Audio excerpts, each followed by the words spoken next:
2 décadas de leis mais duras no trânsito não impediram que 700 mil pessoas morressem nas ruas e estradas do país desde que o novo Código de Trânsito entrou em vigor. Cinto de segurança, cadeirinha, lei seca foram conquistas do Código.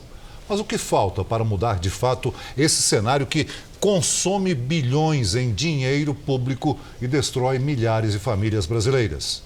É o que os nossos repórteres mostram agora na série especial.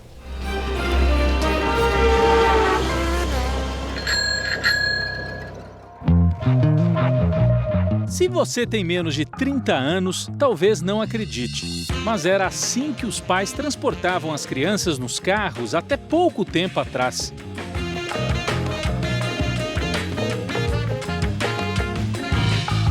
Os fabricantes vendiam como grande vantagem filhos no bagageiro, sem cinto e nem qualquer proteção. Cabia até eu lá dentro. Nós 3. Tinha espaço até para o cachorro. Era o retrato de um país que matava sem parar nas ruas e estradas. Sai, pessoal! Demorou demais para reagir a essa tragédia. O que estava espalhado por determinações, resoluções, orientações, foi juntado no Código de Trânsito, que tornou as leis mais claras e as punições mais severas. Com o novo código, que agora completa 20 anos, veio a exigência do cinto de segurança e das cadeirinhas, projetadas especialmente para as crianças. Também as punições por embriaguez ao volante, por excesso de velocidade, além de blitz da lei seca e os pontos na carteira. Está tudo no código. Avanços muito importantes no papel, mas que nem sempre são cumpridos pelos mais de 67 milhões de motoristas do país. 2 décadas depois, o desrespeito às leis de trânsito ainda é constante nas rodovias e nas cidades. Nesses 20 anos, se matou muito mais que as guerras declaradas no mundo, isso eu estou falando no Brasil. Em 6 anos de guerra na Síria, foram 400 mil mortos. Na guerra do Iraque, 8 anos de conflito deixaram quase 500 mil vítimas. No Brasil, desde que o código entrou em vigor, 700 mil pessoas morreram nos acidentes de trânsito. Ou seja, a morte no trânsito no Brasil é a 3ª causa de mortes que nós temos. Ela é tanto uma questão de segurança pública como uma questão de saúde pública. Em 97, o último ano antes da nova lei, foram 35 mil vítimas. Em 98 e 99, logo após o código, houve redução. Mas depois os números voltaram a subir, chegando a 44 mil mortes no trânsito em 2012. Os números chegaram a crescer e voltaram a ter uma leve tendência de queda agora nos últimos 2 anos. É verdade que a frota de veículos triplicou no país. Por isso, quando se avalia o número de mortes em relação à quantidade de carros, houve redução. José Aurélio Ramalho dirige o Observatório de Segurança Viária há 7 anos. Diz que esse resultado não pode ser considerado uma vitória, porque proporcionalmente à população, o total de vítimas no trânsito aumentou.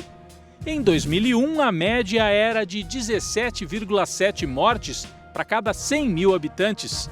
Em 2015, 18,9. O grande desafio é mudar a maneira que nós formamos o condutor. Atualmente nós adestramos a decorar placas, a decorar legislações e não temos a preocupação de focar principalmente na percepção do risco. Ao longo desses 20 anos, o país seguiu a conviver com cenas como essas.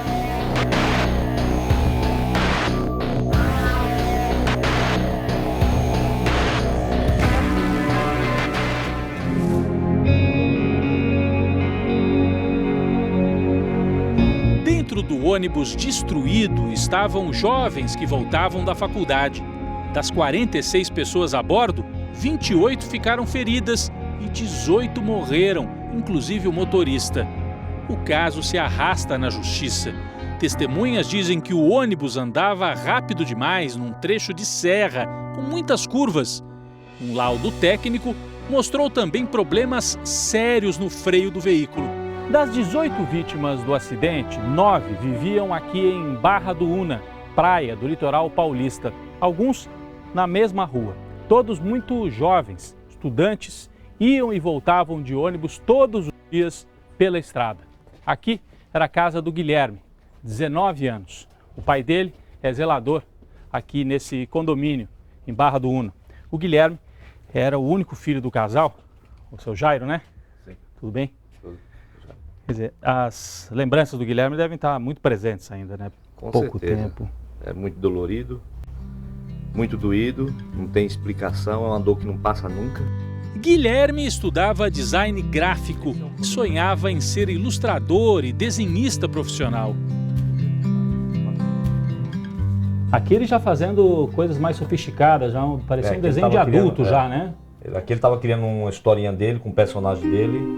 Mas ele não teve tempo de exercer o talento. Aqui é o desenho dele no quarto, as prateleiras dele com os livros. Tanto sonho assim foi interrompido e por isso que eu quero que faça justiça.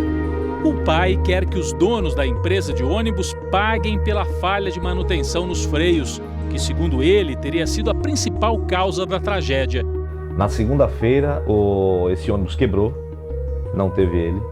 Na terça-feira voltou, quebrou quando chegou na Riviera de São Lourenço também. E na quarta-feira aconteceu isso, o mesmo ônibus. A dor de Jairo é dividida com o Otacílio, que mora bem perto e também perdeu a única filha no acidente. Artigo 230. Conduziu o veículo em mau estado de conservação, comprometendo a segurança ou reprovado na avaliação de inspeção de segurança. Infração grave. Aquela saudade, aquela tristeza. Ele tem certeza que Rita de Cássia estaria viva se a manutenção tivesse sido bem feita. O ônibus estava com os tambores de freio danificados. Mesmo assim estava rodando. E mesmo assim estava rodando. O pai investiu tudo que podia na formação da menina. Ela estudava enfermagem, sonhava em ser médica. Uma tristeza, uma decepção dessa aí, uma coisa que não esperávamos, sabe? A velocidade máxima permitida para a via será indicada por meio da sinalização, obedecida às suas características técnicas e às condições de trânsito. Denis é um dos sobreviventes da tragédia. Ele quebrou a mão, deslocou os ombros, teve um coágulo no cérebro. Conta que não lembra quase nada daquele dia. Teve um bloqueio no cérebro que me impede de ter essas memórias. Outras pessoas que estavam no ônibus e também sobreviveram disseram a ele que o motorista já vinha correndo antes de perder o freio. Naquele trecho da serra, a velocidade máxima era de 60 km por hora. Muitos falam que ele estava realmente em alta velocidade. Em algumas curvas, o ônibus já estava virando muito bem, por assim dizer. O código aprovado em 1998 previa a educação de trânsito. Mas o tema não entrou no currículo oficial das escolas até hoje. A vacina do acidente de trânsito é educação, né? É o respeito às leis de trânsito.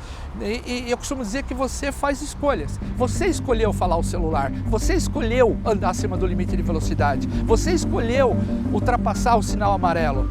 Então não foi acidente, não foi uma fatalidade, foi uma decisão.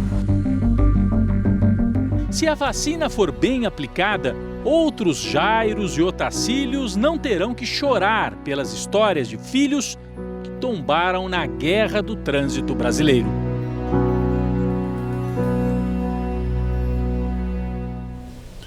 A empresa de ônibus União do Litoral, por meio de seu advogado, afirma que, desde o dia do acidente, presta assistência às vítimas e a seus parentes. Diz também que se solidariza com a dor das famílias.